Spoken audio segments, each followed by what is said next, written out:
Bueno, muchísimas gracias. Yo no quería someterlos a ustedes a la tortura del segundo currículum porque, es más, yo normalmente pido que no lean, no digan nada de mí, porque yo tengo una historia que voy a contar en un segundo, que hace muchos años me invitaron a dar un posgrado en la provincia de San Juan, en la República Argentina, y había un posgrado en un momento donde había una reforma legislativa muy importante, había generado muchísima inquietud. Y había más de 500 personas en la sala. Bueno, fue una jornada muy fuerte, yo hablaba de la responsabilidad de los administradores, y cuando terminó la sesión y salí y la gente se acercaba a saludarme más, se acercó una chica de alrededor de 30 años y me dijo: doctor Víctor, quiero hablar con usted. Le digo: encantado. Me dice: mire, yo asistí con mucho interés a su charla por dos motivos, porque yo había leído en el programa su currículum y después cuando leyeron me pareció que te iba a decir tantas cosas interesantes que vine con una gran ansiedad y la verdad estoy absolutamente decepcionada porque después de toda la ilusión con la que vine me voy sin nada interesante. Le digo: bueno, mire, no sabe lo que lamento todo esto, ¿qué puedo hacer por usted? Quiere que yo no sé, y trate de hablar con los organizadores a ver si le devuelven el dinero. Y entonces, y ella me dijo: no, ya lo intenté y me dijeron que no. Entonces a partir de ese momento, yo digo, prefiero que no me presenten, que nadie sepa nada de mí, que digan, bueno, ¿qué dirá este hombre? Y que a lo mejor les resulte interesante lo que digo. Pero si no, la gente piensa por el currículum que voy a decir cosas muy interesantes y muchas veces esas cosas no se dicen. Bueno, voy a tratar de ser breve porque también tenemos otra conferencia magistral muy importante que estoy muy ansioso por escuchar. Como ustedes saben, o quizá ha trascendido, en la República Argentina ya hace varios años, del año 1987, hay una corriente que intenta llevar a la unificación en un código único los códigos civil y mercantil. Bien, y en el año 2011, la presidenta de la República, la doctora Cristina Fernández de Kirchner, decidió constituir una comisión. Pónense el dedito en el... porque tiene que aparecer la presidenta. La presidenta creó una comisión para modificar el Código Civil y el Código de Comercio haciendo un código unificado. Vamos a la que viene. Ah, ¿tú dices que anda? Bueno, a ver, miremos. Bueno, es una expresión impresionante. Impresionante. Bueno, también sabrán ustedes quizá, porque entre los países latinoamericanos tenemos un intercambio de información bastante histórico respecto de nuestra legislación, que el Código Civil de la República Argentina fue redactado por Dalmacio Vélez Arfi en el año 1869. Ese es el texto base de nuestro Código Civil, que después fue puesto en vigencia en el año 1871 y que estaba fundado básicamente en los conceptos que contenían el Código de Chile, el famoso Código Bello, el esbozo de Teixeira de Freitas y también en el Código de Napoleón.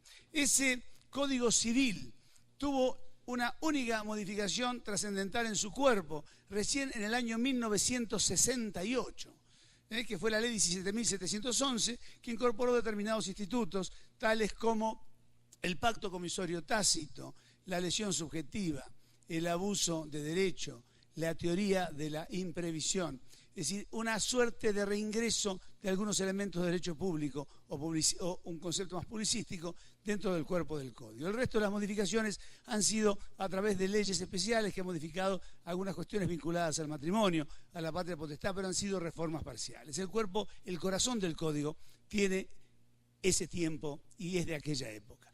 Respecto del Código de Comercio, no crean que la cuestión fue mejor, porque nuestro Código de Comercio fue anterior al Código Civil, como ocurrió en muchas legislaciones del mundo, y fue redactado en el año 1858 por también Dalmacio Vélez Arfi, que es el autor del Código Civil argentino, y Eduardo Acevedo, un jurista uruguayo, y fue sancionado en 1859, entrando a regir en el año 1862. A nivel nacional, porque en 1859 se aplicó nada más que para la provincia de Buenos Aires, que estaba en ese momento en un estado independiente que estaba separado de la nación. Desde aquel momento hubo una reforma posterior en el año 1889 y el código en su corazón nunca fue reformado, sino que a través de leyes especiales el código fue desmembrado o descodificado por leyes particulares que regularon los institutos que iban necesitando un régimen de adecuación, las sociedades comerciales, los títulos valores, el régimen de concursos y quiebras. etc. El régimen de prenda con registro y un conjunto de leyes complementarias, se denominaban leyes complementarias del Código de Comercio, de donde del cuerpo principal del Código quedó muy poco. Así fue que en el año 2011 la Presidenta de la República designó una comisión de notables integrada por el Presidente de la Corte Suprema, Ricardo Lorenzetti, la Vicepresidente de la Corte Suprema, Elena Hayton de Nolasco, y una jurista mendocina, Aida Kemelmacher de Carlucci, que había sido Presidenta del Superior Tribunal o Corte Suprema de Justicia de la provincia de Mendoza, para redactar un Código Civil y Comercial único, que se llamaría el nuevo Código Civil y Comercial de la Nación.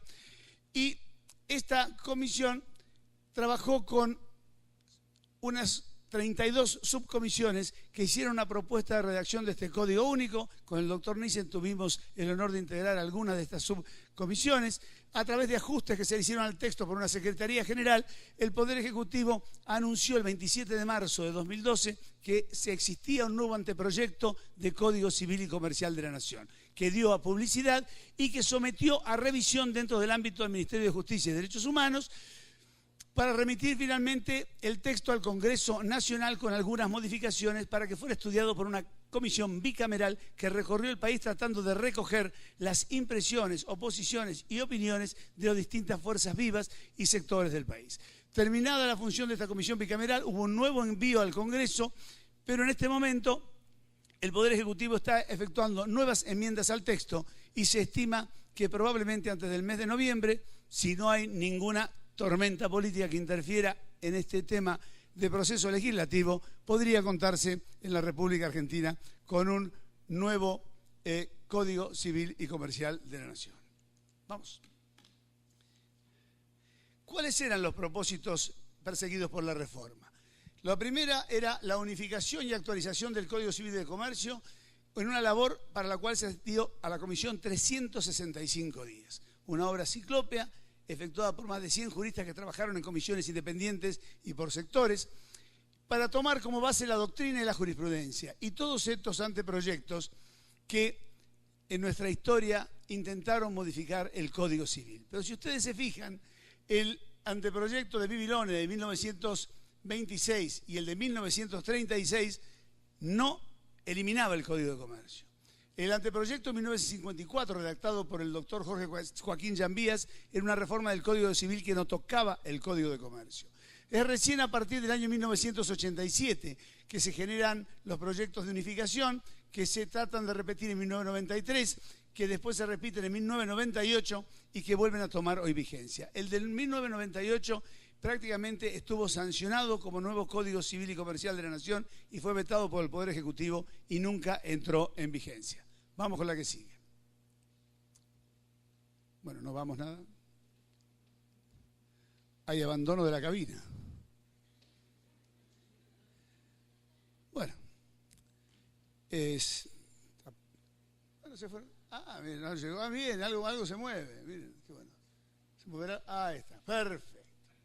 Bueno, no vamos a abundar sobre algo sobre lo que yo ya hablé en la charla o en la intervención mía anterior, pero esto es importante, porque si coincidimos hoy, podemos no coincidir, pero si coincidimos hoy mayoritariamente, que el derecho mercantil o comercial puede esbozarse como el conjunto de normas y principios específicos que regulan la actividad económica en el mercado y el tráfico de bienes y servicios en el mismo, y que este derecho comercial se ha desenvuelto como una categoría histórica, desde el medioevo hasta nuestros días, pasando por 4 etapas evolutivas, como un derecho de los comerciantes, con normas propias y tribunales propios, con un derecho comercial como derecho de los actos de comercio, bajo la jurisdicción del Estado, tratando de objetivizar y sistematizar los actos y negocios que los comerciantes realizan.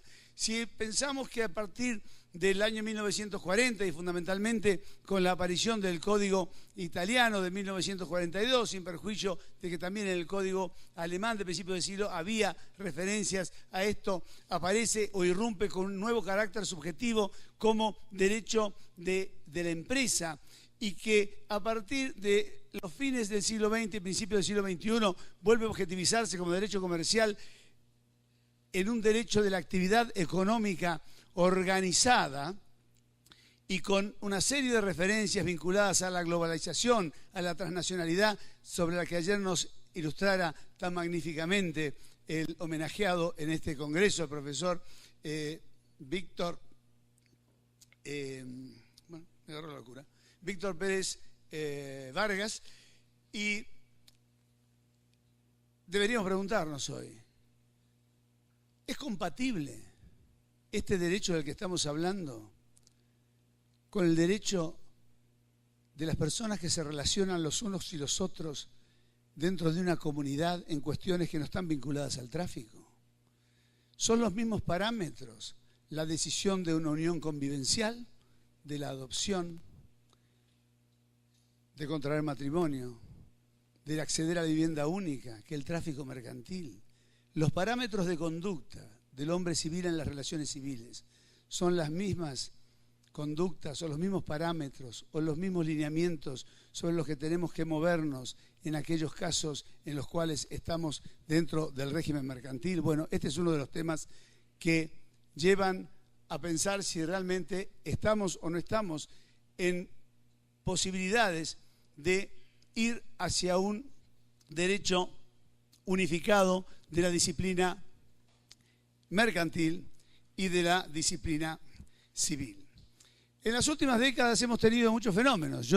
Es verdad que la teoría de Heck del año 1902, en aquella obra magnífica, donde decía ¿por qué debe existir un derecho mercantil separado del derecho civil?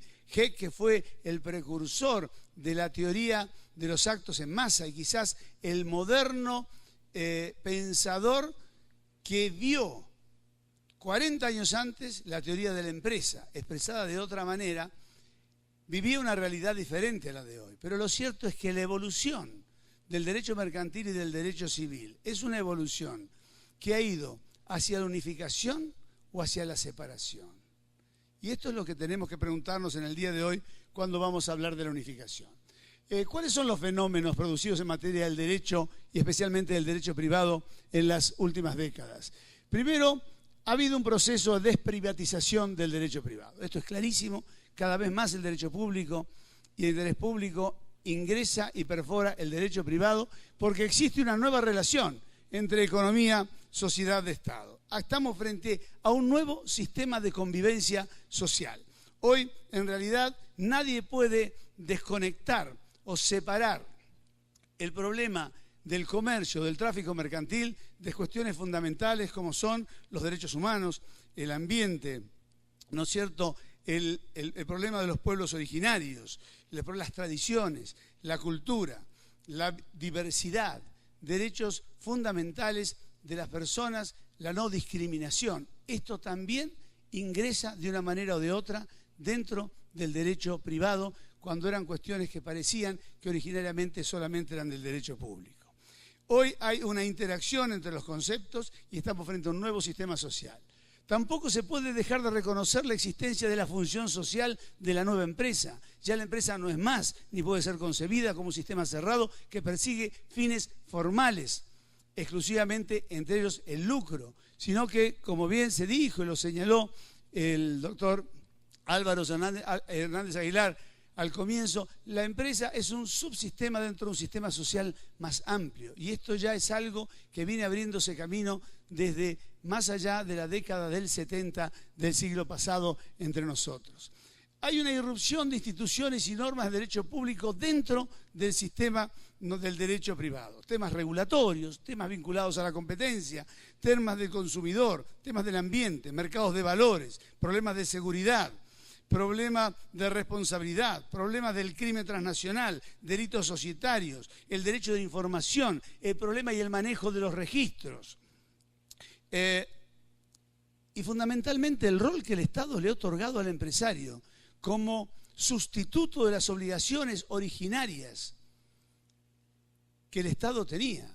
Lo ha colocado como agente de percepción y de retención de las obligaciones fiscales, lo ha colocado como responsable sustituto, lo ha tomado como fuente de información y de comunicación, y aparte en una versión distorsionada de la nueva disciplina de la responsabilidad social empresaria, también el Estado ha intentado colocar en cabeza del empresario la sustitución de deberes y obligaciones que no son propias. Los que estamos a favor del sistema de la responsabilidad social empresaria siempre recordamos que esta es una disciplina que no intenta sustituir ni reemplazar las labores propias del Estado, sino que es una labor complementaria de una responsabilidad proactiva y de hacer en pro de la comunidad, pero separada de los que son los deberes originarios del Estado. También ha habido un proceso de constitucionalización del derecho privado. Muchas normas que estaban difuminadas en las leyes especiales son normas que han sido incorporadas a las constituciones. El derecho del consumidor hoy en Argentina y en muchos países del mundo tiene rango constitucional. Lo mismo ocurre con el ambiente, con la competencia. La colocación de los tratados internacionales en un nivel de rango constitucional superior a las leyes locales de los respectivos países cambia porque es una renuncia voluntaria a aspectos de la soberanía en orden a un régimen de convivencia y de progreso internacional que cambia las normas de derecho privado. Originariamente se hablaba de la soberanía absoluta del Estado. Hoy, señores, les quiero decir que los Estados nacionales es muy poco el ámbito en el cual tienen libertad absoluta para legislar. Educación, Fuerzas Armadas y alguna otra cosa más. El resto está todo regulado por tratados internacionales que tienen a los países conminados a tener que respetar los estándares previstos. La pregunta es, frente a este cambio, ¿hasta dónde y en qué modo todos estos principios se incorporan a las legislaciones y de qué modo estos principios pueden generar un mecanismo de unificación? ¿Unificar o no unificar? Esa es la cuestión, preguntaría Shakespeare. Y lo cierto es que el mundo no solamente va a la desunificación, sino que el mundo va a la descodificación. Esto yo sé que es un tema discutible, esta es una posición que yo tengo, mi mirada sobre el mundo es que el mundo va a la descodificación, porque justamente el devenir de los tiempos, el avance de la tecnología, la vertiginosidad del momento, la globalización hacen que no se puedan pensar en estructuras o en normas o en cuerpos normativos destinados a regir por mucho tiempo, porque las condiciones sociales van variando. Los tratados internacionales están cambiando nuestra manera de pensar, nuestra manera de vivir. En la República Argentina hoy se está discutiendo si hay violación o no violación del Pacto de Derechos Humanos de San José de Costa Rica, si se le niega a una pareja de varones homosexuales la posibilidad de alquilar un vientre para poder tener el derecho a tener un hijo genéticamente perteneciente al menos a uno de los miembros de la unión, porque la pareja homosexual de mujeres tiene ese derecho a través de la posibilidad de recurrir a un sistema de inseminación en cuerpo propio. Y se le estaría discriminando a estos ciudadanos un derecho que otras ciudadanas tienen. Fíjense hasta qué punto puede cambiar un sistema de convivencia social, un tratado internacional y la interpretación que del tratado realicen los países. Si a ustedes les parece que podemos tener un código rígido de 4.000 artículos que no se puede hacer tocado porque nadie quiere penetrar en ese cuerpo para muchísimos años, cuando 10 años atrás no imaginábamos esto, ni pensábamos que esto podía estar vinculado con una cuestión de respeto de los derechos humanos más allá que de una decisión voluntaria y personal de orientación sexual. Fíjense cómo las normas y los principios pueden variar tan fuertemente. Los que dicen unificar o no unificar, ¿dónde está la discusión?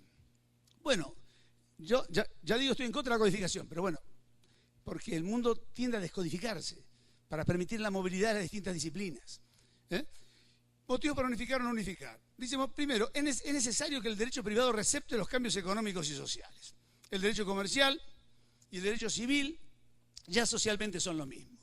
Los dos son rápidos. Así como el derecho comercial cambia permanentemente, la sociedad también. La gente no se casa, hay uniones convivenciales, hay parejas homosexuales, hay fertilización in vitro.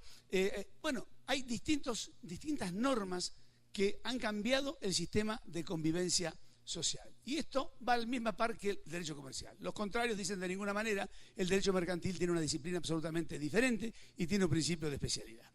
Lo que dicen, bueno, la equiparación entre la negociación civil y comercial se ha dado.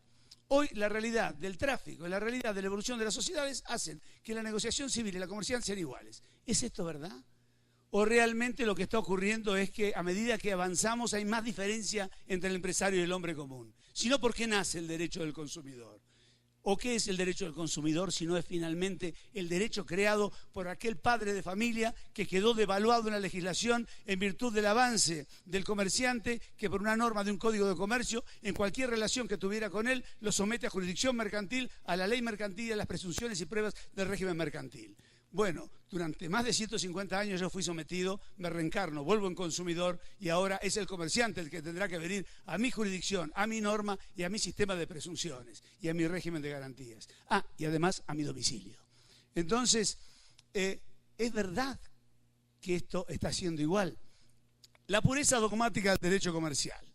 Dice, bueno, el derecho comercial es inestable, el derecho comercial es una categoría histórica y es internacional, el derecho civil no. Los civilistas dicen no, ahora el derecho civil también es inestable porque la sociedad va mudando sus costumbres, también tiene carácter internacional en función de las convenciones internacionales y finalmente también, no digo que sea una categoría histórica, pero tiene algunos elementos históricos y culturales que coadyuvan. La especialidad del derecho comercial, bueno, el derecho comercial es un derecho que es especial porque es para una categoría. Los que están en la unificación dicen no hay más categorías. Hablar hoy de categorías o de estratos sociales sería un anacronismo. Y finalmente dice el derecho comercial es un derecho social o derecho popular que no lo es el derecho civil. Y los que están a favor de la unificación dicen, señores, esto era antes, hoy el derecho civil y el derecho mercantil son iguales de populares. Corremos otra diapositiva. Bueno, la experiencia unificadora. ¿Es verdad que el mundo va a la unificación de Código Civil y Comercial igual? Mi respuesta es no. El modelo argentino, que es un modelo de unificación de código único, registra los siguientes antecedentes en el mundo. El Código de Italia de 1942, el Código de China-Taiwán del 2007, China comunista de 1987, Tailandia de 1990 y Brasil del 2002. No hay otros códigos unificados absolutos como pretende el régimen argentino, con un pequeño detalle. Brasil está redactando un nuevo código de comercio porque del año 2002 en adelante que se puso en vigencia el código unificado, el régimen fracasó. Los otros, ahora, puede haber modelos de unificación parcial. Es decir, Suiza, Túnez, Marruecos, Turquía, Líbano, Polonia, Madagascar, Senegal, Unión Soviética, Perú, Paraguay, Cuba, Holanda, Mongolia, Vietnam, tienen sistemas de unificación parcial. ¿Vamos a hacer unificación con todos o no? Pasamos a otra diapositiva si corremos un poquito. Paraguay está colocado en los que no unificaron totalmente porque tiene una ley de comerciante y de sociedades que está separada, que importaría casi un pequeño código de comercio. ¿Podemos correr la diapositiva? Por la que sigue. Gracias. Pero la pregunta es, ¿podría unificarse? ¿Cuál sería el sistema de unificación más razonable si queremos unificar? Porque es verdad que no podemos seguir tan separados y divididos, pero tenemos que unificar todo. Entonces lo que decimos es, bueno, lo que podríamos hacer es unificar aquellas normas civiles que no pueden mercantilizarse con las normas mercantiles que pueden civilizarse y juntar las normas mercantiles que no pueden desmercantilizarse en un cuerpo mercantil y dejar las normas civiles que no pueden mercantilizarse en un cuerpo civil. Y esto es posible con un poco de imaginación. Por ejemplo, hay iniciativas muy interesantes. El profesor Garrigues en España tiene una. Hay algunos pensadores italianos que también están cuestionando hoy el mecanismo que tiene el Código del 42, que ya no resiste, que tiene que sacar leyes complementarias para tratar de tapar los parches que el sistema no le provee. Por ejemplo, podríamos tener un código único de las obligaciones donde se incluyan contratos mercantiles cuya utilización se ha extendido al público en general, siendo indiferente que uno de los contratantes sea o no un comerciante. Es decir, que independientemente de la naturaleza de quiénes son los que contratan, el régimen pudiera ser común. Y cuando la actividad de la empresa va dirigida al público en general. Estos contratos están dentro del régimen de la unificación de obligaciones. En otro código, sería un código de comercio propiamente dicho. Un código de lo mercantil que no puede desmercantilizarse. Por ejemplo, la actividad de la empresa como organización, empresario individual, las sociedades, los grupos, contratos de empresa. ¿Es lo mismo el contrato de compraventa inmobiliaria para un hijo que se casa que el contrato de agencia, de distribución o de franquicia? ¿O una agrupación de colaboración? ¿O un negocio de participación? ¿O un consorcio de cooperación de producción? ¿O una agrupación de colaboración empresaria? ¿O un negocio societario bajo una forma que no asigne personalidad jurídica? o un fideicomiso financiero? ¿Tienen el mismo régimen? Parecería que no. Podríamos tener un código civil en sentido estricto, en normas sobre personas, familia y sucesiones, por supuesto la ley, contar los intervalos del derecho, los principios generales, y un código de consumo para esta relación, de esta nueva realidad, que a partir de mediados de los 90 insertó esta reencarnación del padre de familia en consumidor, con normas protectorias, derecho del consumidor y en todos los aspectos. El proyecto argentino, ¿en qué está? Es una unificación de derecho civil y comercial. Es un proyecto de unificación absoluta. Segundo, es un proyecto de unificación de derecho privado. Concentra todo el derecho privado en un solo cuerpo normativo, o al menos eso intenta. Se unifican las obligaciones y los contratos civiles y comerciales, todos. Se unifican para el futuro las sociedades civiles y comerciales, todas, con un agravante, que lo cierto es que no dice qué se hacen con las sociedades civiles existentes, que por definición no entran dentro de la nueva ley que se pretende sancionar de sociedades en general, porque la definición del artículo 1 de la ley no comprende la sociedad civil, que no exige la existencia de una subyacente empresa en la figura de la sociedad, sino que en el solo hecho de buscar el lucro, la utilidad común, el fin de la sociedad se cumple. Se unifica la responsabilidad contractual y extracontractual y se tiende a la unificación en materia de privilegios, entre muchas otras cuestiones. Yo no me voy a convertir en una viuda del derecho mercantil llorando esta unificación, pero sí sería importante que nos demos cuenta qué es lo que va a desaparecer del derecho mercantil en este código. Movemos la diapositiva. Bueno, un esfuerzo. ¿Movemos una diapositiva? Bien. Otra más. Ahí está. Otra más. Acá. No. Para adelante. Estamos yendo para atrás. Otra más. Otra más. Ahí está. Es decir, ¿qué desaparece en materia comercial del código? Desaparecen cosas importantes. La reforma no es intrascendente, porque una cosa es unificar y otra cosa es cuando yo unifico algo desaparecer. ¿Qué desaparece? Desaparece primero la prohibición de los jueces de expedir disposiciones generales o reglamentarias que están contenidas en el título preliminar del Código de Comercio. Se deroga. Es decir, ¿podrán ahora los jueces expedir disposiciones generales o reglamentarias? El Código, en su cuerpo principal, nada dice. Desaparece la restricción de interpretar las leyes en forma obligatoria, que también estaba en el título preliminar del Código de Comercio. Esto se va. Quiere decir que ahora podrá haber una interpretación obligatoria de la norma. Cambia todo el sistema jurisprudencial. Movemos hacia un sistema anglosajón, donde nos vamos al sistema de stare decisis con el precedente obligatorio. ¿Podrá el Poder Legislativo marcar la interpretación de la norma que sanciona? Desaparece la influencia de la costumbre en materia interpretativa. Queda restringida al régimen civil, con lo cual la fuente de derecho no podrá ser utilizada ni aún para los contratos que bajo el régimen civil tengan esencia mercantil, si es que las leyes no se refieren a ella. Desaparece la disciplina de los dependientes y auxiliares del comercio no autónomos. Esto no le preocupa a nadie. El derecho laboral sustituyó toda esta sección del Código de Comercio. Desaparece la disciplina de los actos de comercio. Tampoco molesta a nadie porque nunca nadie entendió qué significaban los actos de comercio, que todos sabemos que originariamente fue nada más que un capricho de Napoleón cuando el código no se terminaba y como no tenían manera de adecuar el régimen comercial al sistema político jurídico de la Revolución Francesa, de igualdad, la fraternidad y del Estado como único titular del poder público y de la justicia, agruparon una serie de categorías de actos en un artículo que lo único que tienen en común en todos sus incisos es que son cosas que normalmente los comerciantes hacen. Y desaparece el registro público de comercio, un tema delicado. El código refiere a que estarían creando un registro nuevo que no dice cuál es, qué funciona ni nada, pero desaparecería el proyecto que se ha conocido, vamos a otra diapositiva, el registro público de comercio. Esto es bastante complicado. ¿Qué permanece? Bueno, permanece la empresa no bien registrada, pero hay una referencia a cuestiones de actividad económica organizada, pero justamente la empresa aparece en las normas de documentación y contabilidad como una exigencia de la documentación y contabilidad de registración para quienes lleven una actividad en cierta forma económica organizada, pero no hay una disciplina de la empresa ni un estatuto de la empresa. Y se mantienen unificados todos los contratos bajo un régimen común. Y cuando yo les lea todos los contratos que hay, que los ven ahí, que a lo mejor evito leerlos para no quitarles tiempo, verán que es una especie de cajón desastre donde entra todo.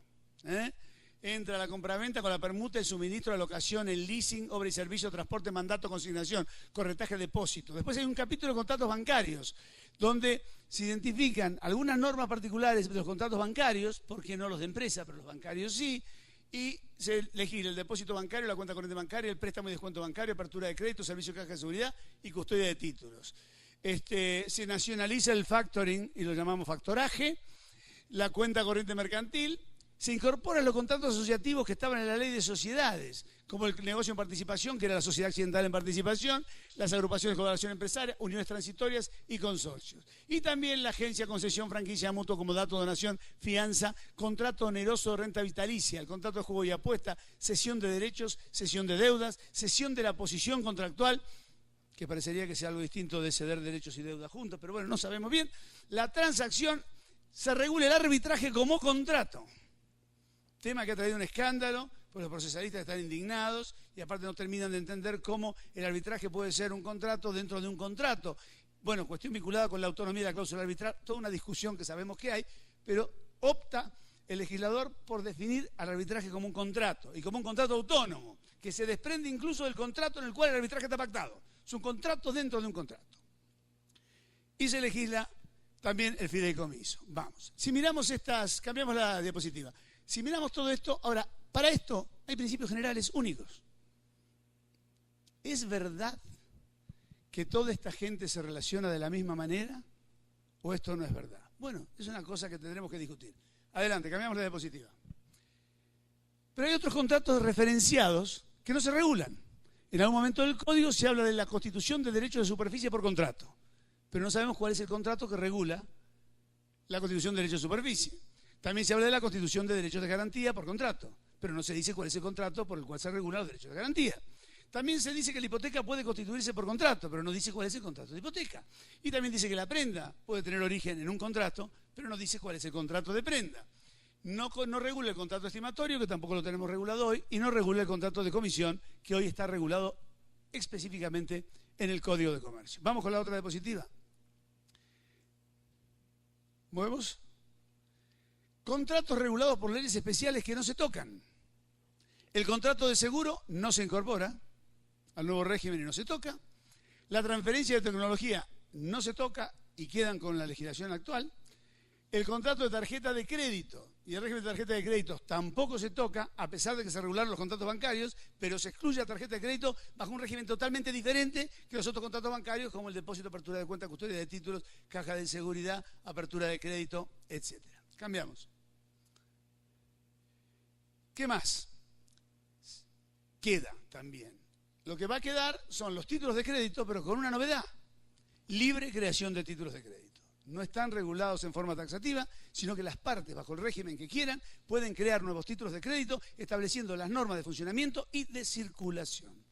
Esto ha generado una gran crítica. Se mantienen los agentes auxiliares de comercio autónomos, tanto el despachante de aduana como el agente de bolsa, mantienen su propio régimen. Se unifican las sociedades y quedan las sociedades, pero ya devenidas solamente en sociedades a secas, ni civiles ni comerciales. Se mantiene un régimen diferenciado del consumidor, no se toca el tema de derechos intelectuales, se mantiene la ley de transferencia de fondos de comercios, se mantiene la ley de navegación y se mantiene independiente el código aeronáutico. Cambiamos. Y contratos que estaban regulados en la ley de sociedades se mudan al código civil. Ellos serían las agrupaciones de colaboración empresaria, las uniones transitorias de empresa, el negocio en participación y los consorcios de cooperación. Con un agravante, hay libertad de las partes para poder elaborar y crear el contrato asociativo que deseen, sin límite. Esto ha sido también muy criticado en la medida que todos conocen que la mayoría de estos contratos asociativos encubren en realidad verdaderas sociedades que en su momento el legislador no quiso calificar como sociedades para no derogar un único artículo que no tenía razón de ser, que es aquel que establecía, y establece en el día de hoy el artículo 30 de nuestra ley, que las sociedades por acciones solo pueden participar por sociedades por acciones. Para no derogar esto, creó estos contratos asociativos que son verdaderamente sociedades bajo otro nombre y con un eufemismo. Lo que es denominación social o razón social se lo llama nombre. Lo que son estados financieros se llaman estados de situación patrimonial. Lo que es capital se llama fondo común operativo. lo que se llama órgano, se llama administrador. Digamos que en líneas generales es lo mismo. Vamos con la otra. La pregunta es esta. Con estas inquietudes y con estas cuestiones, lo que a muchos juristas nos parece, a otros no, hay que reconocerlo, es lo siguiente. ¿No sería oportuno volver a analizar esos textos y el método con más tiempo y de un modo más adecuado? Después de haber pasado 150 años bajo un régimen que realmente debe ser cambiado, no podemos debatir antes de debatir el texto. Primero, si hay que unificar o no. Segundo, si hay que codificar o no. Y tercero, ¿qué es lo que hay que codificar? ¿Qué es lo que hay que unificar? ¿Y cómo lo vamos a hacer? Me parece que esta es una iniciativa que probablemente muy rápidamente sea sancionada y va a generar un enorme desafío para todos nosotros. Yo hubiera preferido un debate de otra naturaleza, no ya discutir cuál es el contenido del texto para reformar los artículos, sino discutir la filosofía, que esta fue la discusión que no se dio. Muchas gracias.